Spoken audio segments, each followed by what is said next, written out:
அனைத்து வருங்கால பேராசிரியர்களுக்கும் இனிய வணக்கம். டிஎன்செட் யூஜிசி நெட் இங்கிலீஷ்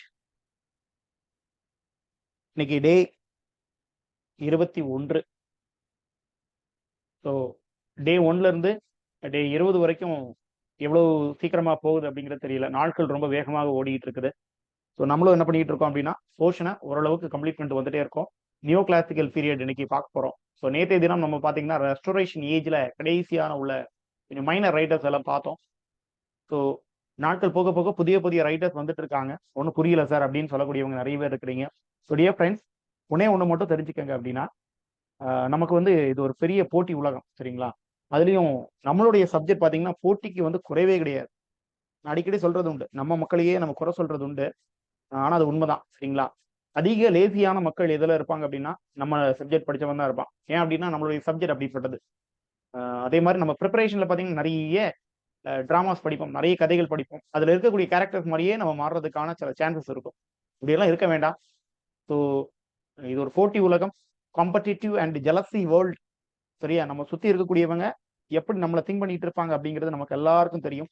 எல்லாருக்கும் உங்களை நிரூபிக்க வேண்டிய காலகட்டம் இது. அதனால எந்த தயக்கமும், எந்த லேசினஸும், எந்த ஒரு சோம்பேறித்தனமும் இந்த போட்டி தேர்வினுடைய இடையில வராம பாத்துக்கங்க. ஸோ இந்த 20 நாட்கள் நல்லபடியா முடிச்சு வந்துட்டீங்க. இன்னும் கொஞ்ச நாட்கள் தான் நம்ம வேகமாக ஓடிக்கிட்டு இருக்கோம். கூட சேர்ந்து நீங்களும் ஓடணும், சரிங்களா? அப்பந்தான் நீங்க வந்து வெற்றி கனியை நல்ல எளிமையாக அடைய முடியும். ஸோ ஒரு மலை மாதிரி தான் இட்ஸ். நான் சொல்றது உண்டு, நிறைய மக்கள் நமக்கு கால் பண்ணி பேசும்போது அதை படிக்கவா, போல்டு கொஸ்டின் பேப்பர் படிக்கவா, அதெல்லாம் கேட்டுட்டே இருக்கிறீங்க. ஸோ எல்லாருக்கும் சேர்த்து ஒரே வார்த்தை இதுல சொல்லிடுறேன் கிளாஸ் தொடங்குறதுக்கு முன்னாடி. It is an UPSC examination, சரிங்களா? இது ஒரு யூபிஎஸ்சி எக்ஸாமினேஷன் போன்றது. ஒரு நெட் அப்படிங்கிறது இல்ல ஒரு செட் அப்படிங்கிறது பாத்தீங்கன்னா கிட்டத்தட்ட ஒரு யூபிஎஸ்சி எக்ஸாமினேஷனுக்கு சமம். எப்படி ஒரு கலெக்டர் ஆகுறதுக்கு என்னென்ன தகுதிகள், பொறுமைகள், எவ்வளவு அமைதியா இருந்து படிக்கிறாங்களோ அதே மாதிரி ஒரு ஆசிரியர் ஆகுறதுக்கும் நீங்க எல்லா விதமான பயிற்சிகளையும் உளவியல் ரீதியா பண்ண வேண்டியிருக்குது. ஸோ இந்த ஒரு 2 மாத காலம் இல்ல 3 மாத காலம் வந்து உங்களுக்கு சோதனை காலமாக இருக்கு, சரிங்களா? ஒன்றும் பிரச்சனை இல்லை. படிக்கல அப்படியே ஜம்ப் பண்ணி வந்துருங்க. நம்ம யூபிஎஸ்சி அளவுக்கு 2 வருஷம் 3 வருஷம் 10 வருஷம் படிக்க வேண்டியதுல 3 மாதங்கள் நல்லபடியா நீங்க படிச்சிட்டீங்க அப்படின்னா, ஒரு நாளைக்கு 8 மணி நேரம் படிச்சீங்க அப்படின்னா முடிஞ்சு போச்சு, சரிங்களா? நம்ம தரது நோட்ஸை எடுத்துக்கங்க, ஒரு அவுட்லைனா எடுத்துக்கங்க. மீதி எங்கெல்லாம் நோட்ஸ் கிடைக்குதோ எல்லாத்தையும் அழகாக ஒரு கோர்வையா கொண்டு வந்து நல்லா ப்ரிப்பேர் பண்ணுங்க, டெஸ்ட் எழுதுங்க. கண்டிப்பாக செட்டு நம்ம கையில. ஓகே, நியோ கிளாசிக்கல் பீரியட் போயிருவோம். 1700 to 1745 ஞாபகம் வச்சுக்கோங்க. இந்த நியோ கிளாசிக்கல் ஏரியாவை பத்தி படிச்சிருவோம். அந்த நியோ கிளாசிக்கல் பீரியடுக்கு பார்த்தீங்கன்னா பல பெயர்கள் இருக்குது. இந்த காலகட்டத்திலேயே நிறைய குளறுபடிகள் இருக்குது. சிலர் என்ன சொல்றாங்கன்னா 1700ல இருந்து 1798 வரைக்கும் எனது நியோ கிளாசிக்கல் பீரியடா தான் கருதுறோம். அதாவது age of Pope, age of Johnson ரெண்டுமே நியோ கிளாசிக்கல் பீரியட் அப்படின்னு சொல்லக்கூடியவங்க இருக்கிறாங்க. இல்ல ஏஜ் ஆஃப் போப் மட்டும்தான், இதுதான் 45 தான் போப்னுடைய எண்டு. ஓகே, போப்னுடைய காலகட்டம் மட்டும் தான் நியோ கிளாசிக்கல் பீரியட் அப்படின்னு சொல்லக்கூடியவங்களும் இருக்கிறாங்க. ஆனா நமக்கு கிடைக்கக்கூடிய சோர்சஸ் நீங்க எடுத்துக்கோங்க. 1700 to 1745 வரைக்கும் என்னது நியோ கிளாசிக்கல் பீரியட் அப்படின்னு அழைக்கப்பட்டோம். ஏன் இது நியோ கிளாசிக்கல் பீரியட் அப்படின்னா இந்த வார்த்தையை மட்டும் பாருங்க. கிளாசிக்கல், இது நியோ கிளாசிக்கல், ஒரு புதிய கிளாஸ். இப்போ என்ஃபீல்ட் எல்லாம் பாத்தீங்கன்னா கிளாசிக் அப்படின்னு தான் இறக்கியிருக்காங்க. கிளாசிக் அப்படின்னா பழைய விஷயங்கள் மாதிரி இருக்கிறது, அதாவது பழைய பாரம்பரியமான இல்ல ஒரு ட்ரெடிஷனலான அப்படிங்கிற ஒரு சிஸ்டம். ஓகே, இது நியோ கிளாசிக்கல், கிளாசிக்கல் வித் புதிய விஷயங்கள். அதுதான் இந்த காலகட்டத்தினுடைய சிறப்பு. இந்த நியோ ஃபர்ஸ்ட் கிளாசிக்கல்னா என்னப்பா, வேற ஒண்ணும் இல்லைங்க பாருங்க. வெர்ஜில், ஹொரேஸ், ஓவிட், நம்ம முன்னாடி பார்த்தோம்ல அரிஸ்டாட்டில், பிளாட்டோ, இவங்க எல்லாம் தான் கிளாசிக்கல் ரைட்டர். அவங்கள மாதிரியே அதே ஸ்டைல இந்த காலகட்டத்துல 1700களில் கொண்டு வர்றதுக்கு இந்த காலகட்டத்தில் இருக்கக்கூடிய ரைட்டர்ஸ் ட்ரை பண்றாங்க. மோரோவர் இந்த காலகட்டத்தில் இருந்த நிறைய டிரான்ஸ்லேஷன்ஸ் இங்க உருவாகும். வர்ஜிலினுடைய ஒர்க்கு, ஹொரேஸினுடைய ஒர்க்கு, ஓவினுடைய ஒர்க் எல்லாம் டிரான்ஸ்லேட் பண்றதுக்கு ட்ரை பண்றாங்க. இதனாலேயே இந்த காலகட்டத்தை நியோ கிளாசிக்கல் பீரியட் அப்படின்னு அழைத்தாங்க. இன்னொன்னு பேரு, இதனுடைய இன்னொரு பேர் கேட்டீங்கன்னா அகஸ்டன் ஏஜ், ஏஜ் ஆஃப் அகஸ்டன் அப்படின்னு கூட சொல்லுவாங்க. ஏன் அப்படின்னா இந்த அகஸ்டஸ் இருக்கார், இவர் தான் Augustus Caesar, Julius Caesar Augustus. அவருடைய காலகட்டத்துல தான் இந்த மாதிரி ரைட்டர்ஸ் எல்லாம் வாழ்ந்தாங்க. அவருடைய காலகட்டத்துல மாதிரியே இங்கேயும் இலக்கியம் இருக்கிறதுனால இந்த காலகட்டத்தை ஏஜ் ஆஃப் அகஸ்டஸ் அப்படின்னு லிட்டரேச்சர்ல அழைத்தாங்கப்பா. சரியா? அகஸ்டஸ் யாருன்னா ரோம்ல வாழ்ந்த மன்னன் ஜூலியஸ் சீசர் அகஸ்டஸ். ஓகே, காலகட்டம் பாருங்க. சோ இந்த காலகட்டத்துல நிறைய இலக்கிய வளர்ச்சி அங்க மேம்பட்டு இருந்ததுனால அதை வந்து ரொம்ப கோல்டன் பீரியட் ஆஃப் லிட்ரேச்சர்னு சொன்னாங்க. ஸோ அதே மாதிரி இப்ப இங்கிலாந்துல ஒரு பீரியட் எமர்ஜ் ஆகுது. அதுக்கு பேர் தான் என்னது? New classical period.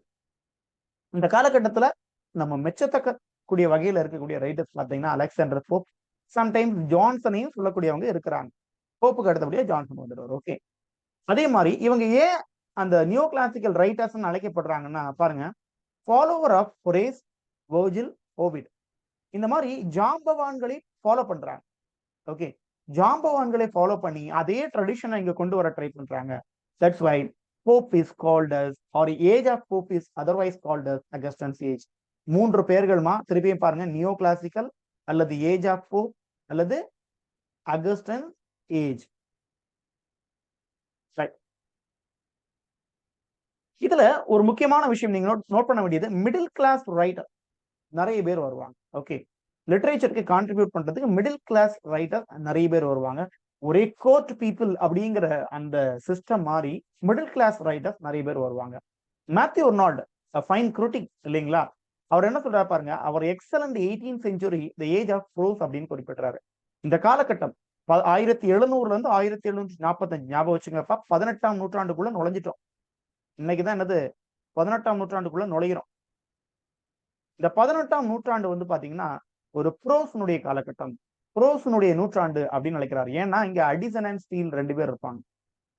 Addition and steel periodical நிறைய எழுதுவாங்க.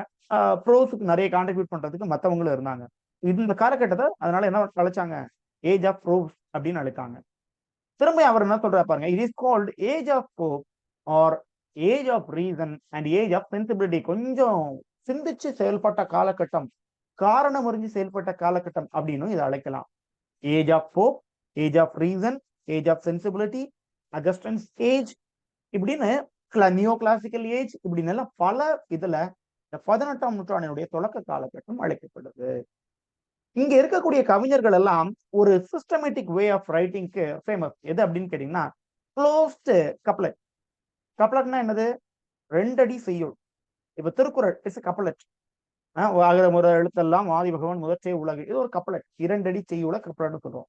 இந்த க்ளோஸ்ட் கப்லெட்னா நிறைய வரிகள் இருக்கும். அதுல இந்த 2 அடிக்குள்ள என்ன ஆயிரும்னா, 2 அடியில அந்த வேர்ஸ் நின்று அந்த சொல்ல வந்த மேட்டர் இந்த 2 அடியிலேயே சொல்லி முடிச்சிருவாங்க. ஒரு தீமை எடுத்து இந்த 2 லைனுக்குள்ளேயே சொல்லி முடிச்சிருவாங்க. 3வது லைன் வேற ஒன்ன பத்தி பேச ஆரம்பிச்சிடும். சொல்ல ஒரு வாக்கியத்தை இல்ல ஒரு கருத்தை எடுத்து அந்த கருத்தை இந்த 2 லைனுக்குள்ளேயே முடிச்சிருவாங்க. அடுத்த லைனுக்கு கொண்டு போக மாட்டாங்க. அதுதான் என்னது, closed couplet. Okay fine. Pope இதுக்கு ரொம்ப ஃபேமஸ். போப்பினுடைய எக்ஸாம்பிள் ஜஸ்ட் சர்ச் பண்ணுங்க, closed couplets of Alexander Pope அப்படின்னு ட்ரை பண்ணி பாருங்க. அப்புறம் பாருங்க காலகட்டம், நீங்க வரலாற்று காலகட்டம் அப்படின்னு பாத்தீங்கன்னா இந்த காலகட்டத்தை நம்ம ஸ்டூவர்ட் டைனஸ்டி அப்படின்னு அழைப்போம். ஸ்டூவர்ட் காலகட்டம், அதாவது ஏஜ் ஆஃப் போப்பினுடைய தொடக்க காலகட்டம் ஸ்டூவர்ட் காலகட்டமாக இருந்தது. இதுக்கு முன்னான காலகட்டம் பாத்தீங்கன்னா டியூடர் பீரியடா இருக்கும். டியூடர் பீரியட் நமக்கு தெரியும். ஹென்றி தி செவன்த்ல இருந்து எலிசபெத் வரைக்கும் இருக்கக்கூடிய காலகட்டத்தை நம்ம என்ன சொல்லுவோம், டியூடர் காலகட்டம் அப்படின்னு அழைப்போம். 1485 இருந்து 1603 வரைக்கும் டியூடர் காலகட்டம். அதுக்கு அடுத்தது 1603 இருந்து 1714 வரைக்கும் ஸ்டூவர்ட் காலகட்டம் அப்படின்னு அழைக்கப்பட்டது இங்கிலாந்துல. Tudor, Stuart. டியூடருக்கு முன்னாடி என்ன சார் அப்படின்னு ஒண்ணு கிடையாது. ஓகேங்களா, அப்படி ஒரு பெயர் அமைப்பு இல்ல ஒரு குடும்பம் தான் ஆட்சி பண்ணிச்சது அப்படிங்கிற இதே இல்ல. டியூடர்ல தான் தொடங்குது, அது எலிசபெத்ல முடியுது. எலிசபெத்துக்கு அப்புறம் ஜேம்ஸ் தி ஃபர்ஸ்ட்ல இருந்து என்ன தொடங்குறாங்க, ஸ்டூவர்ட் காலகட்டம் தொடங்குது. ஓகே, இப்போ அலெக்சாண்டர் போப்பனுடைய காலகட்டம் என்ன, அதுதான் இன்னைக்கு. ஓகே, யார் வாழ்ந்தாங்க மன்னர்களா பாருங்க. த லாஸ்ட் மொனார்க், இதுலதான் நம்ம வந்து அலெக்சாண்டருடைய தொடக்கம் இருக்கு. ஸ்டூவர்ட் டைனஸ்டி யார் ஆண்டாங்க அப்படின்னா queen Anne. James the first, அதாவது இந்த 1603 இருந்து ஜேம்ஸ் தி ஃபர்ஸ்ட், அப்புறம் Charles the first, Oliver Cromwell, commonwealth period நடக்கும். அப்புறம் சார்ல்ஸ் தி செகண்ட், அப்புறம் ஜேம்ஸ் தி செகண்ட், இப்படின்னு வந்து வந்து வந்து கடைசி யார் ஆள்றாங்க, குவீன் ஆனி. மேரி வில்லியம் எல்லாம் சேர்ந்து ஆளுவாங்க. அப்புறம் குவீன் ஆனி ஆட்சி புரியுறாங்க. அதோட இந்த ஸ்டூவர்ட் காலகட்டம் முடிய வருது. அடுத்தது பாத்தீங்க அப்படின்னா ஹானோவரியன் காலகட்டம் வந்துடும். ஹானோவரியன் காலகட்டம் அதுக்கப்புறம் வந்துடும். Okay fine. இப்போ ஏஜ் ஆஃப் போப் அல்லது அகஸ்டன்ஸ் ஏஜ்ல யாரு இங்கிலாந்தை ஆண்டாங்க அப்படின்னு கேட்டீங்கன்னா குயின் ஆனி தொடக்க காலகட்டத்தில் ஆட்சி பண்ணியிருக்காங்க. மீதி இருக்கக்கூடிய காலகட்டம் பாருங்க 1714. நமக்கு வந்து அகஸ்டன்ஸ் ஏஜ் எப்ப முடியுது? 50 1750. எக்ஸாக்டா சொல்லணும்னா 45மா போப்பனுடைய இறப்பா இருக்கும்.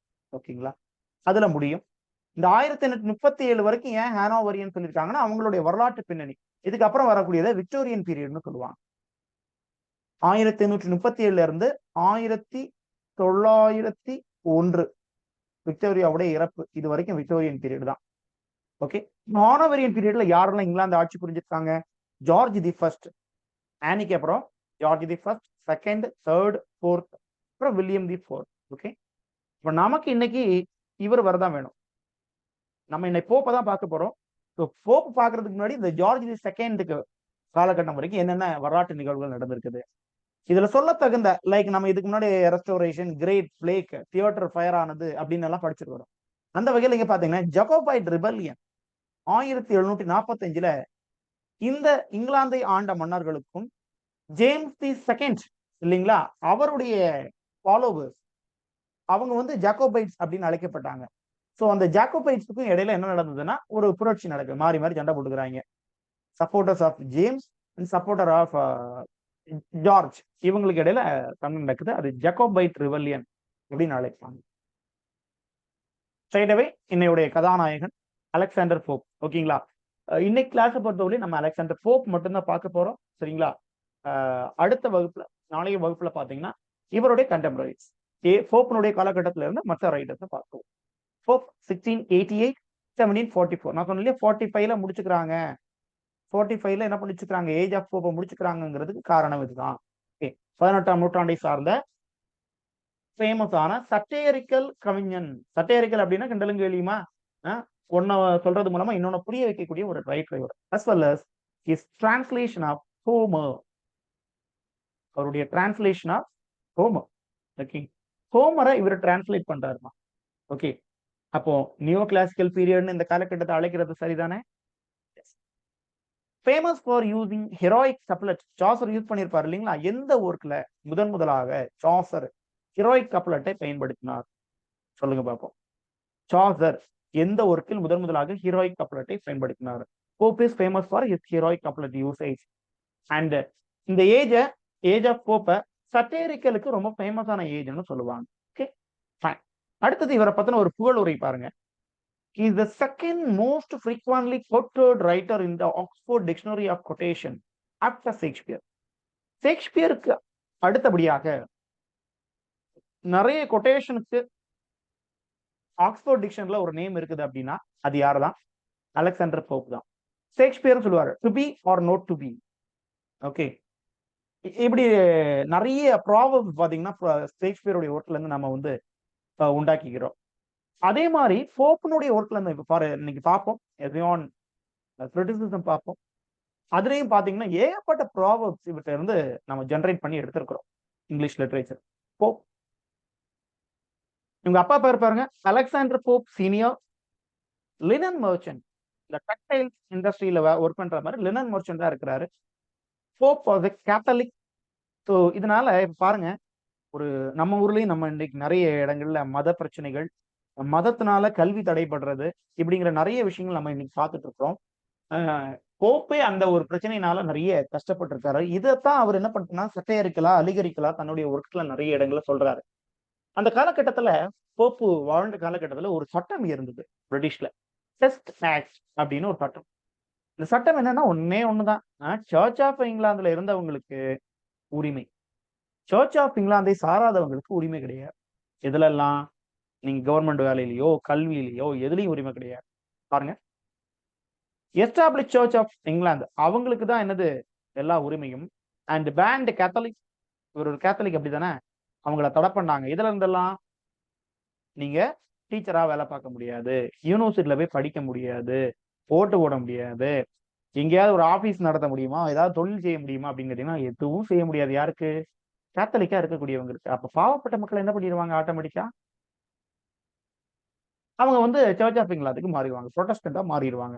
சிலர் கொள்கை பிடிப்போட இருக்கக்கூடியவங்க நம்ம ஊர்லயும் இன்னைக்கு இருக்கிறாங்க இல்லைங்களா? அதே மாதிரி கொள்கை பிடிப்போட இருக்கக்கூடியவங்க அவங்க ஸ்டில் கேத்தலிக்காவே பயணிச்சாங்க.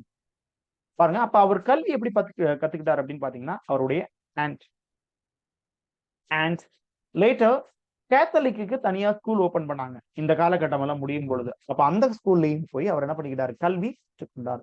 சுய கல்வி தான் அவர். ஓகே, பாருங்க, இவர் காலகட்டத்தில் இருந்த ஒரு கிளப், ஒரு மூவ்மெண்ட், ட்ரிப்ளஸ் கிளப் 1713. நீங்க மாடர்ன் டைம்ல எல்லாம் வரும்போது நிறைய ஏகப்பட்ட கிளப்ஸ் இருக்கும், மூவ்மெண்ட்ஸ் இருக்கும். தாதாயிசம், ரியலிசம், சர்ரியலிசம், இப்படி நிறைய மூவ்மெண்ட்ஸ் இருக்கும். எந்தெந்த ரைட்டர்ஸ் எந்தெந்த மூவ்மெண்ட்டுக்குள்ள இருக்கு, ஆக்ஸ்போர்ட் மூவ்மெண்ட்னு ஒண்ணு இருக்குது, மூவ்மெண்ட்னு ஒரு மூவ்மெண்ட் இருக்குது, இப்படின்னு ஏகப்பட்ட மூவ்மெண்ட்ஸ் இருக்குது. எல்லாம் படிக்கும்போது அந்த மூவ்மெண்ட்ஸ்க்குள்ள இல்ல அந்த கிளப்புக்குள்ள இல்ல அந்த ஒரு கமிட்டிக்குள்ள எத்தனை பேர் இருந்தாங்க? லைக் நம்ம யூனிவர்சிட்டி விட்ஸ் படிச்சோம், 7 பேர் உள்ள. மெட்டாபிசிக்கல் போயிட்ஸ் படிச்சோம், 7 பேர் உள்ள. இப்படிங்கிற மாதிரி இத்தனை பேர் இருக்காங்க. அவங்க என்னென்ன கான்ட்ரிபியூட் பண்ணிருக்காங்க, யார் கவுண்ட் பண்ணிருக்காங்க, யார் அடிச்சு உடைச்சிட்டாங்க அப்படிங்கிறத தெரிஞ்சு வச்சு. ட்ரிபிள்எஸ் கிளப் பொறுத்த வரைக்கும் John K, Swift, Parnell, John Herbert not. ஓகேங்களா? இவங்க எல்லாம் எதுக்குள்ள இருக்காங்க? ட்ரிபிள்எஸ் கிளப்ல. நம்ம போப்பும் இதுல அங்க வைப்பார். ஓகேங்களா? ஒரு சைடுல. Okay, aim of the club இந்த காலகட்டத்துல இயங்கிட்டு இருந்த இந்த கிளப் என்ன பண்ணிச்சதுன்னா, was to satirize ignorance and pedantry in the form of fictional scholar Martinus Scriblerus. இது இப்படி ஒரு கேரக்டரே கிடையாது உலகத்துல. ஆனா இவங்களா கற்பனையை ஏற்படுத்தி வச்சுக்கிட்டாங்க. நம்ம ஊர்ல சோட்டா பீம் இருக்கிறாரு பாத்தீங்களா? அதே மாதிரி ஏதாவது ஒரு கஷ்டம் வந்தா சோட்டா பீம் வந்துருவாரு, சக்திமான் வந்துருவாரு. இந்த கேரக்டர் மாதிரி இப்படி ஒண்ணு ஏற்படுத்தி வச்சிருக்காரு. இல்ல தினத்தந்தியில ஒரு கன்னித்தீவு வரும், அதுல ஒரு வீரன் வந்துட்டு இருப்பான். அந்த மாதிரி ஒரு கேரக்டர் வந்து இந்த மார்டினஸ் ட்ரிபிளஸ். ஆனா இவன் கிண்டலும் கேலியும் பண்றதுக்கு பயன்படுத்துறான் இந்த குரூப்ல உள்ளவங்க. Okay, Pope also made friendship with Whig writers. அதாவது இவங்க எல்லாம் பாத்தீங்கன்னா போப்னுடைய ஃப்ரெண்ட்ஸ் தான். ஆனா எல்லாரும் டோரி. ஏன்னா கேத்தலிக்ஸ் இல்ல, கேத்தலிக்ஸ் பாத்தீங்களா இவங்க.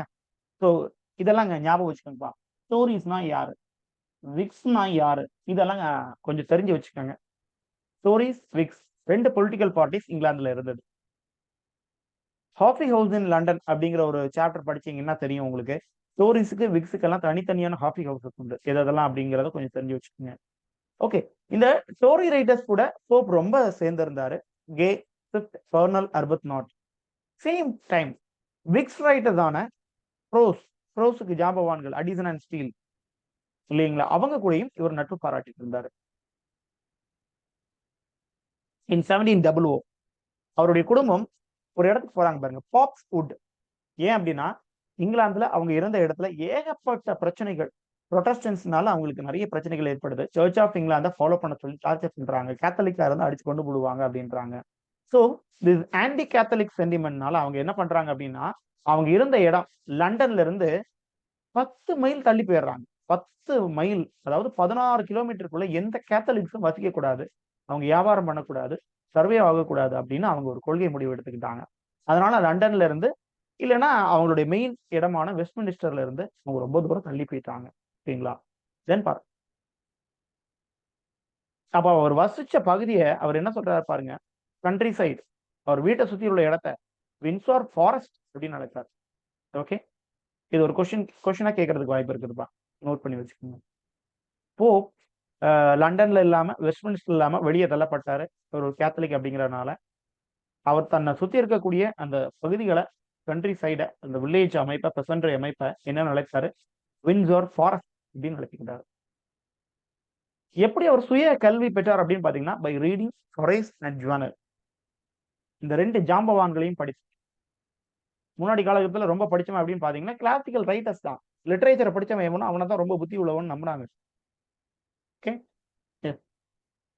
சேபிக், Homer, Virgil, Chaucer, Shakespeare, Dryden, இந்த மாதிரி எல்லா ரைட்டர்ஸையும் போப் கற்றுக்கொண்டார். இதன் மூலமா தான் அவருக்கு அறிவு கிடைச்சது. ரொம்ப நோண்டி லாஜிக்கா கேட்காதீங்க. சாசரையும் ஷேக்ஸ்பியரையும் படிச்சு எப்படி சார் அவர் உலகத்துல சர்வே ஆனாரு அப்படின்லாம் கேட்கக்கூடாது. ஏன்னா ஹி பிகம் ரைட்டர். ஓகேங்களா? ஒரு இங்கிலீஷ் லிட்டரேச்சர் நம்ம எடுத்துக்கிறோம் அப்படின்னா நம்மளுடைய அல்டிமேட் கோல் என்ன? டீச்சர் ஆகிறதா? இல்ல. நம்மளுடைய ultimate goal learn literature, right literature. அதுதான் மெயின் பர்பஸ். ஆனா நாம என்னது படிக்கிறோம்? ஒரு வாத்தியார் ஆகணும்னு படிக்கிறோம், இல்ல வேற ஏதாவது ஒரு வேலைகளுக்காக படிச்சுட்டு இருக்கிறோம். ஓகே ஃபைன், அடுத்தது பாருங்க. Pope had a closed attachment with lady Mary Wortley Montagu. Okay, அதாவது இவர் எப்படிப்பட்ட ஆளும், சின்ன ஒரு பிளே பாய். ஓகே. போப் வந்து பாத்தீங்கன்னா ஒரு சின்ன பிளே பாய் மாதிரி. ஏன்னா அந்த ரேப் ஆஃப் த லாக் அப்படிங்கிற ஒர்க்ல பாத்தீங்கன்னா உங்களுக்கு போப்னுடைய அந்த ஒரு ஒரு நாட்டியான ஒரு பர்சனா நீங்க வந்து போப்பை மீட் பண்ணலாங்க. ஸோ அதில் பார்க்கும்போது எனக்கு தெரியுது ஒரு பிளே பாய் மாதிரியான ஒரு பையன். லேடி மேரி ஓட்லி மாண்டேஜ் கூட ஒரு கான்டெக்ட் இருக்குது. கூடவே பாருங்க, had life long relationship with Martha Blount. Martha Blount. அடுத்தது ஒரு செட் கொஸ்டின் எடுத்து வச்சுக்கோங்க. செட் கொஸ்டின் எடுத்து வச்சுக்கோங்க. நம்ம சொன்னோம் அவர் ஹோமரை படிச்சாரு, வெர்ஜில படிச்சாரு, சார்லஸ் ஷேக்ஸ்பியர்லாம் படிச்சாரு. அதுல his main contribution it translated Iliad. ஹோமருடைய இலியட் அப்படிங்கிற ஒர்க்கை ஒரு டிரான்ஸ்லேட் பண்ணியிருக்கிறார். ஸோ இந்த டிரான்ஸ்லேஷன் தான் அவருக்கு என்ன பண்ணுதுன்னா பணம், அதாவது பினான்சியல் செட்டப்பை, பினான்சியலா சுதந்திரமா இருக்கிறதுக்கான ஒரு வாய்ப்பை இந்த டிரான்ஸ்லேஷன் தான் இவருக்கு வழங்குது. இவருடைய ஃபேமஸான ஒர்க் எதுன்னு கேட்டீங்கன்னா ரேப் ஆஃப் த லாக். யாருக்கு டெடிகேட் பண்றாருன்னா ஜான் கேரில், அவருடைய ஃப்ரெண்டு ஜான் கேரிலுக்கு அதை டெடிகேட் பண்றாரு. இவருடைய முதல் ஒர்க் ரொம்ப இம்பார்ட்டன்ட் அப்படின்னு கேட்டீங்கன்னா இந்த பாஸ்டோரல். இதுல இருக்கிறதெல்லாம் மிக மிக மிக வெரி வெரி வெரி அப்படிங்கிற மாதிரி வச்சுக்கோங்க. ஓகே, நான் தனியா மேஜர் ஒர்க் கொடுத்துட்றேன். ஆனா இதுல இருக்கிறதெல்லாம் வெரி வெரி இம்பார்ட்டன்ட் ஒர்க். முதல் இம்பார்ட்டன்ட் ஒர்க் அப்படின்னு கேட்டீங்கன்னா பாஸ்டோரல்.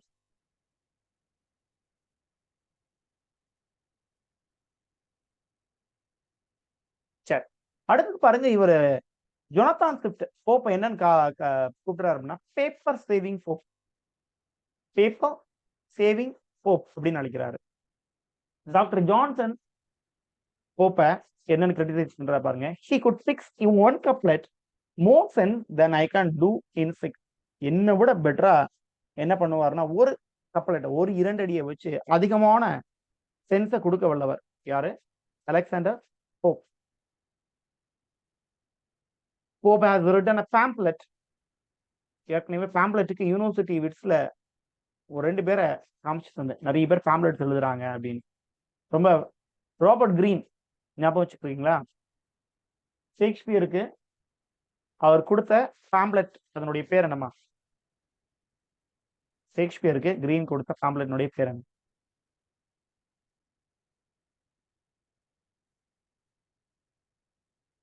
So here, போப் ஒரு பேம்ப்ளெட் எழுதுறாரு ஷேக்ஸ்பியருக்கு. It's called Shakespeare restored. Shakespeare restored.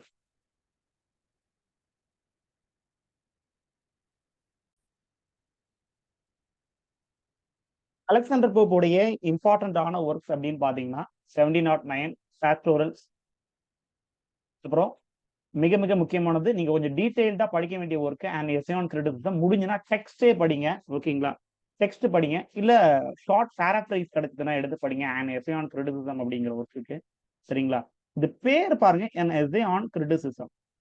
அப்புறம் இது என்ன ஜானர் அப்படிங்கிறத கொஞ்சம் படிங்க. இது வந்து ப்ரோஸா, இது வந்து பொயட்ரியா, இல்ல இது வந்து டிராமாவா, இல்ல இது கிரிட்டிக்கலான ஒரு ப்ரோஸ் பீஸா அப்படிங்கறத நீங்க முதல்ல கண்டுபிடிங்க. ஓகே, இதை கண்டுபிடிக்கிறதுலயே உங்களுக்கு வந்து ஒரு மார்க் கிடைக்கும். ஓகேங்களா? an essay on criticism is a poetry or drama or prose or a critical analysis அப்படிங்கிற மாதிரி கண்டுபிடிங்க பார்ப்போம் முதல்ல. ஓகேங்களா? இதை கண்டுபிடிச்சீங்கனாலே உங்களுக்கு பாதி வேலை முடிஞ்சு போச்சு. அப்புறம் பாருங்க, அடுத்தது முக்கியமானது பாருங்க, rape of the lock. Rape of the lock 1714ல வெளிவருது. சாரி, 12ல வெளிவருது. 14ல இதனுடைய கேண்டோஸ் அதிகப்படுத்தப்படுது. நம்ம ரேப் ஆஃப் த லாக் பார்த்துருவோம். எஸ்ஸே அண்ட் கிரிட்டிசிசம் பத்தியும் கொஞ்சம் பார்த்துருவோம். மீதி நீங்க கொஞ்சம் பார்க்க வேண்டிய விஷயங்கள் பாருங்க. The temple of fame, vision, இந்த ஒர்க்கு. அப்புறம் பாருங்க டன்ஸ் யார்ட் அப்படிங்கிற ஒர்க்கு. எஸ்ஸே ஆன் மேன், இவருக்கு எஸ்ஸே ஆன் கிரிட்டிசிசம் அப்படிங்கிறதும் இவரோடது தான். எஸ்ஸே ஆன் மேன் அப்படிங்கிறதும் இவரோடது தான். ஸோ நீங்க படிக்க வேண்டியது essay on man, rape of the lock, Dunciad, அப்புறம் பாத்தீங்கன்னா temple of fame, vision, epistle to doctor Arbuthnot. இவ்வளவு ஒர்க்ஸையும் கொஞ்சம் டீடைல்டா நீங்க பாருங்க. ரைட்? எஸ்ஸே ஆன் கிரிட்டிசிசம் 1711ல வெளிவருது. ஸோ எஸ்ஸே ஆன் மேன்ங்கிற ஒரு ஒர்க் இருக்குது, ஞாபகம் இருக்கட்டும். சரிங்களா? Essay on man, epistle to a friend. Okay, so essay on criticism ஒரு ஒர்க் இருக்குது, எஸ்ஸே ஆன் மேன் அப்படிங்கிற ஒரு ஒர்க்கும் இருக்குது. இது 1711ல வெளிவரும், இது 1732ல வெளிவரக்கூடியது. இப்போ எஸ்ஸே ஆன் கிரிட்டிசிசம் தான் நான் இப்ப பார்க்க போறோம், ஏன்னா இதை விட இது முக்கியம். ஓகே, பாருங்க, it is written in 3 part. 3 பகுதிகளாக எழுதப்பட்டிருக்குது. 3 வருடம். It took 3 years to complete this போம்.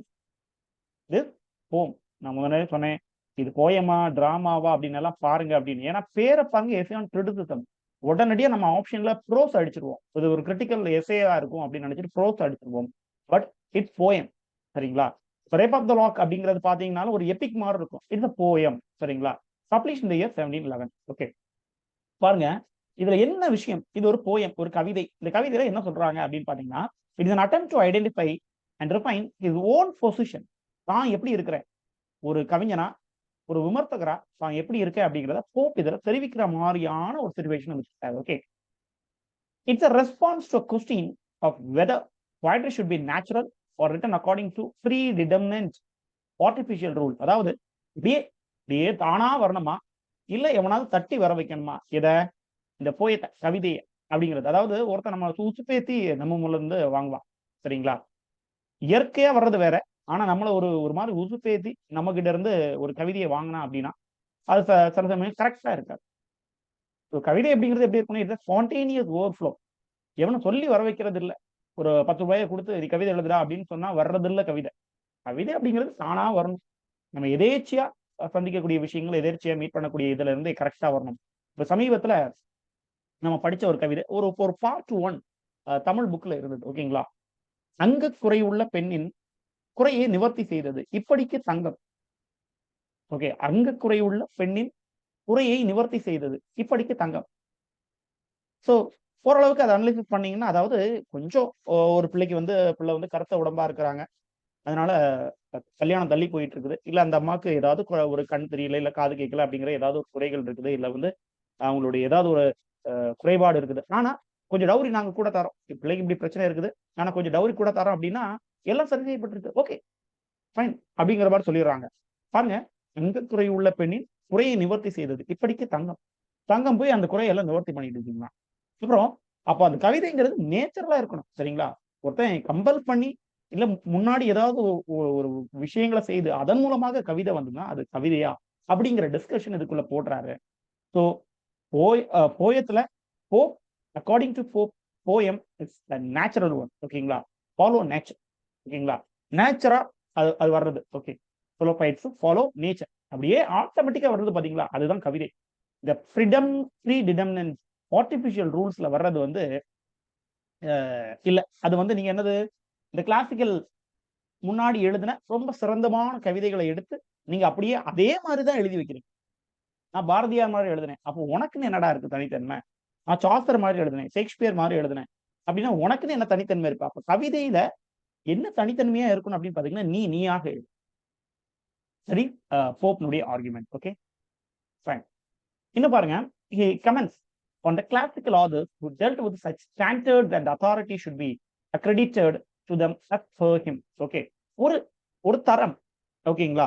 கிளாசிக்கல் ஆதர்ஸ் என்னது, ஒரு தரத்துல இருந்தாங்க, ஒரு ஹை பொசிஷன்ல இருந்தாங்க, ஒரு எலைட் ஸ்டேட்டஸ்ல இருந்தாங்க அப்படிங்கிறத இவர் ஒத்துக்கிறாரு. ஓகே, ஃபைனல் செக்ஷன் இந்த ஒர்க்கினுடைய எஸ்ஏ ஆன் கிரிட்டிசிசம் அப்படிங்கிற ஒர்க்கினுடைய கடைசி வரிகள் பாருங்க. Discuss the moral qualities and virtue inherent in the ideal critic who are also an ideal man. ஒரு சாதாரண மனுஷன் ஒரு கிரிட்டிக்கா, ஒரு விமர்சகரா தலையெடுக்கிறார் அப்படின்னா அவன் என்னென்ன விஷயங்களை வச்சுக்கணும், என்னென்ன விஷயங்களை இன்ஹரண்ட் பண்ணி வச்சிருக்கணும் அப்படின்னு, குவாலிட்டிஸ், வெர்ச்சுஸ், என்னென்ன ஒழுக்கங்களை வச்சிருக்கணும் அப்படிங்கிறத அது சொல்லுது. இப்ப நீங்க ரொம்ப மாடர்ன் வெர்ஷன்ல இது நீங்க சொல்றதா இருந்தா ஈஸியா ப்ளூ சட்டை மாறன் எடுத்துக்கோங்க. ஓகே, ப்ளூ சட்டை மாறன் இருக்குது. அவர் என்ன பண்ணாருன்னா எல்லா படங்களையும் கழுவி கழுவி ஊத்துனார். ஓகே, தமிழ் டாக்கீஸ் அப்படிங்கிற யூடியூப் சேனல் ரன் பண்ணிட்டு இருக்காரு. எல்லா படங்களையும் கழுவி கழுவி ஊத்துனார். அப்பதான் ஒருத்தன் கேள்வி கேட்டான், அப்ப படம் எடுக்கிறது என்னன்னு நீ சொல்லி கொடுறா, நீ இவ்வளவு விமர்சனம் பண்ற இல்ல, அவன் லட்சக்கணக்கில் கோடிக்கணக்கில் போட்டு படம் எடுத்துட்டு இருக்கிறான், நீ எல்லாத்தையும் விமர்சனம் பண்ணி சொல்லிட்டு இருக்க, இப்ப நீ ஒரு படம் எடுக்கணும்னா அவன் என்ன பண்றாரு, அவர் அந்த வெர்ச்சு குவாலிட்டியை வச்சு he began to make a film. ஒரு பிலிமும் எடுத்துட்டாரு, நல்லா சக்சஸ்ஃபுல்லா ஓடவும் செஞ்சிருச்சு. ஓகேங்களா? சோ இதுதான் வெர்ச்சுஸ் அண்ட் குவாலிட்டிஸை டிஸ்கஸ் பண்றாரு. நீ விமர்சகரா இருக்கிறியா, உனக்குடைய குவாலிட்டிஸ் என்ன, வெர்ச்சுஸ் அப்படிங்கறத நீ தெரிஞ்சுக்க. முதல்ல படம்னா எப்படி எடுக்கணுங்கிறத நீ தெரிஞ்சுக்கிட்டு ரெண்டாவது நீ விமர்சனம் பண்ணலாம்.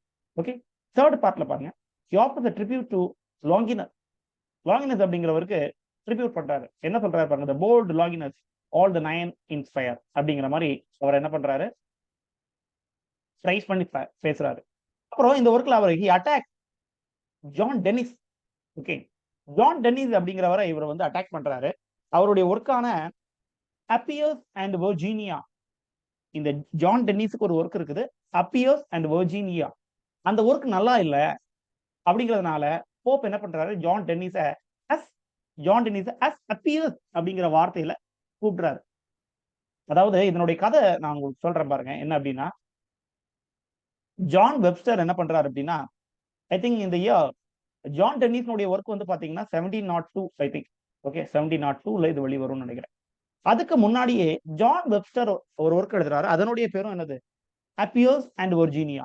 ஜான் வெப்ஸ்டரை தழுவி இதனுடைய ஒரு ரீரைட்டிங் தான் டென்னிஸ் எழுதிய அப்பியர்ஸ் அண்ட் வெர்ஜீனியா. முதல்ல ஜான் வெப்ஸ்டர் எழுதுறாரு, பிறகு ஜான் டென்னிஸ் எழுதுறாங்க.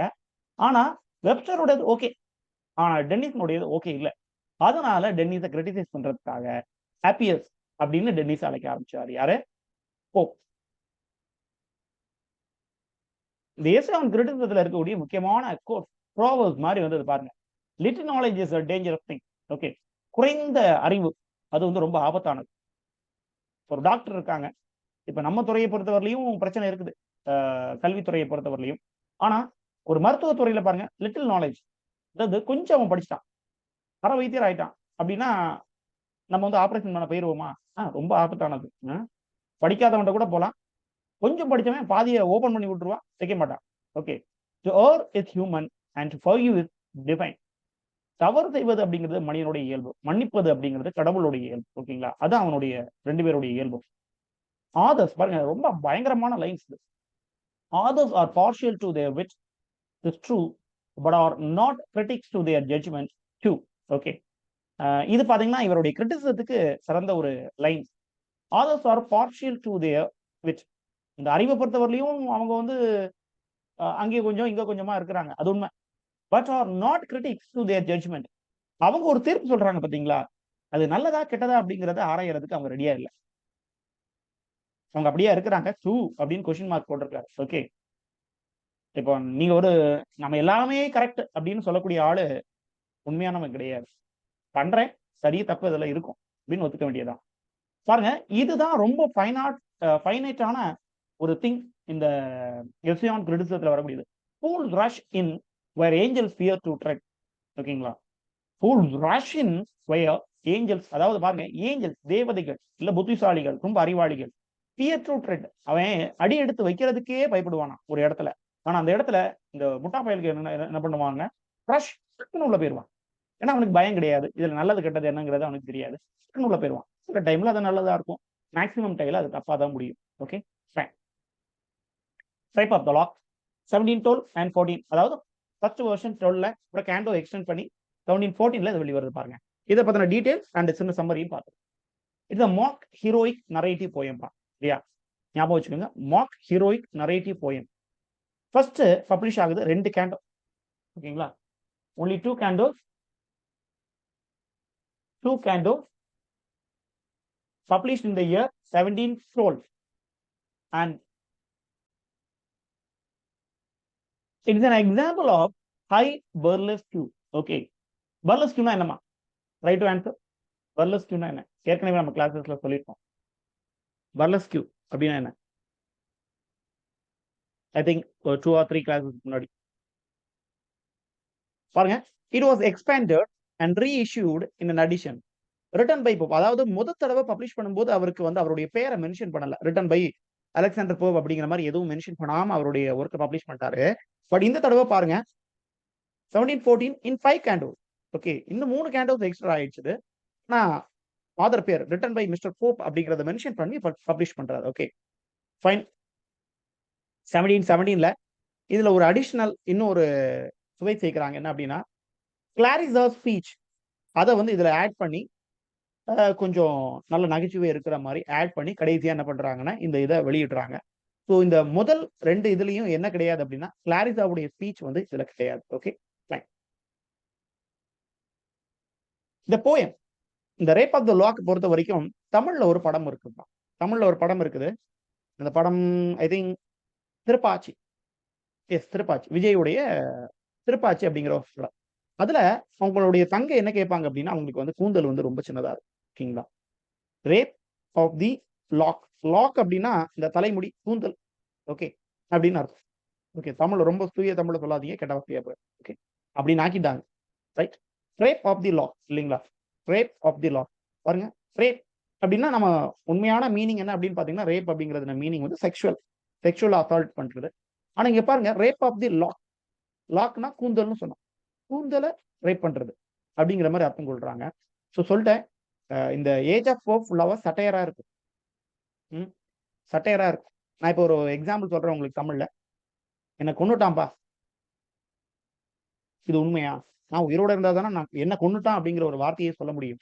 ஓகே, இதான் சட்டையரா சொல்றது. ஓகே, அதாவது உண்மையா அப்படி இருக்காது, ஆனா அந்த அளவுக்கு என்ன பண்ணிட்டான், சாகடிக்கிற அளவுக்கு என்ன டார்கெட் பண்ணிட்டான், அந்த அளவுக்கு சொல்லிடுறது. ஓகே, சாவடிக்கிறான் என்ன அப்படின்னா சாவடிச்சிட்டான்னு அர்த்தம் இல்ல, அந்த அளவுக்கு என்ன நோகப்படுத்துறான். இப்போ ரேப் ஆஃப் த லாக்னா லாக் ரேப் பண்ணிட்டான் அப்படிங்கிற அர்த்தம் கிடையாது. இது சட்டையரிக்கல் மீனிங். இந்த லாக்கை ஏதோ ஒரு கஷ்டப்படுத்திட்டான் அப்படிங்கிற meaning. Okay, cut of the lock, அதான் உண்மை. இந்த கூந்தலை வெட்டி எடுத்துடுறான். நம்ம ஊர் கொலோக்கியல் லாங்குவேஜ்னா கொண்டையை வெட்டி எடுத்துட்டான் அப்படிங்கிற மாதிரி சொல்றாங்க. Okay, fine. இந்த போயம், இதே படம், இந்த படத்தினுடைய கதை தான் அது. ஓகே, இல்ல இந்த போயத்தினுடைய கதையை தான் படத்துல கொஞ்சம் வச்சிருப்பாங்கன்னு நினைக்கிறேன். ஒரு காமிக்கல் சீன்ஸ்க்காக உன்னுடைய சகோதரிக்கு பாத்தீங்கன்னா கூந்தல் அந்த இது வந்து பாத்தீங்கன்னா ரொம்ப கம்மியா இருக்கும், அடர்த்தியான வளர்த்தி இருக்காது. இப்போ அவங்களுடைய ரைவல் கூந்தலை வச்சு இவங்களை கடுப்பேத்திட்டு இருப்பாங்க. அப்ப அண்ணங்காரன் யார நம்ம தளபதி என்ன பண்ணிடுறாருன்னா போய் கூந்தலை வெட்டிட்டு வந்துடுறாரு. இவ்வளவுதான் இந்த மொத்த சீனு. She is happy.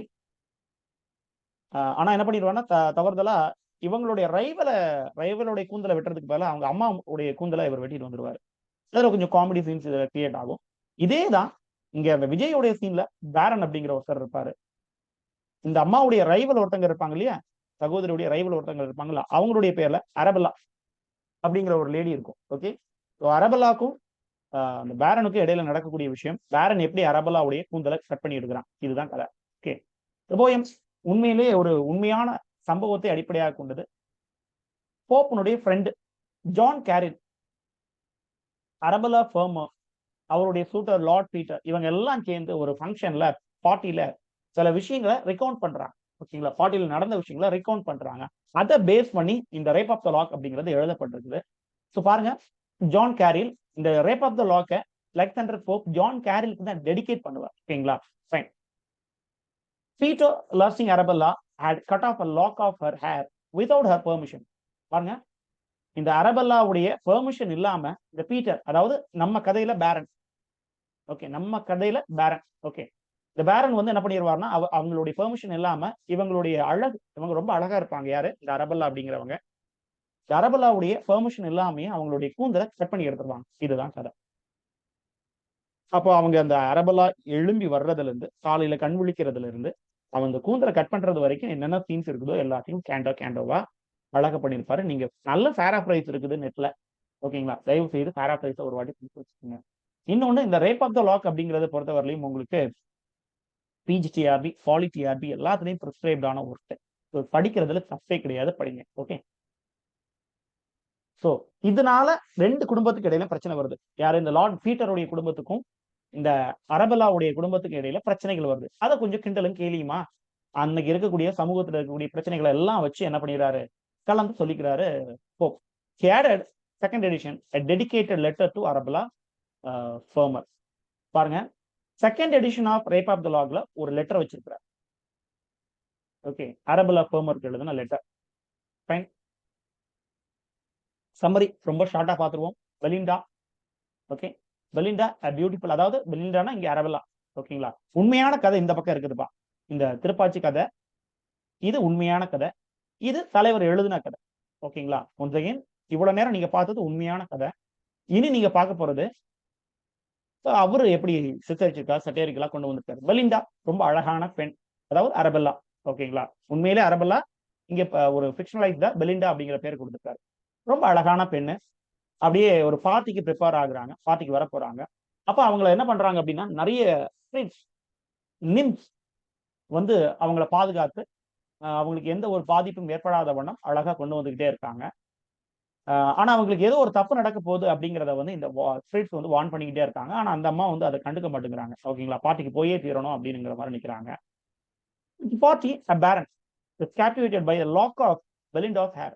அவருடைய கூந்தல்ல அப்படியே மெய் மறந்து போன ஒருத்தன், அவன் வேணும்னே இவளுக்கு வந்து இவளுடைய ஆணவத்தை பயங்கர அழகு அப்படிங்கிறத வந்து பறைசாட்டிட்டே இருக்கா, ஒருத்தனை மதிக்க மாட்டேங்கிறா அப்படிங்கிற மாதிரி திங்க் பண்ணி அவருடைய இந்த கூந்தலை வெட்டி எடுக்கணும் அப்படின்னு சொல்றான்.